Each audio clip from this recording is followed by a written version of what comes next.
এই বিড়ালকে কখনো আপনারা কষ্ট দিবেন না, বিড়ালকে আদর করবেন, বিড়ালকে ভালো মতো পুষবেন। বিড়াল যদি কোনো জাতির জন্য দোয়া করে, কোনো গৃহস্থর জন্য দোয়া করে, ওই সংসারের মধ্যে উন্নতি শুরু হয়ে যায়। ওই সংসারের মধ্যে আর এক নাম্বার হলো, যে ঘরে বিড়াল থাকে সেই ঘরে জিন আসতে পারে না, জিন বাস করতে পারে না। আর একটা ঘোষণা শুনেন, নবীজি বলে গেছেন, যে ঘরের মধ্যে বিড়াল ছানা বাস করে ওই ঘরের মধ্যে জিন জাতি প্রবেশ করতে পারে না। তাহলে ছোট ছোট মাসুম বাচ্চাগুলো যে ঘরের মধ্যে থাকে, মুসলমান অনেক সময় জিনের আশ্রয় পড়ে যায়, অনেক সময় জিনে আসর করে, ওই ঘরের মধ্যে জিনে আসর করে।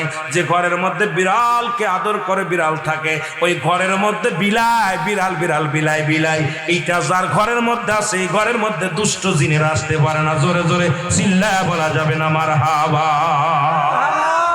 একবার নবী সুলাইমান আলাইহিস সালাম শুনতে পাইলেন পাশের বাড়িতে একটা কুকুরকে কষ্ট দিয়ে বিষ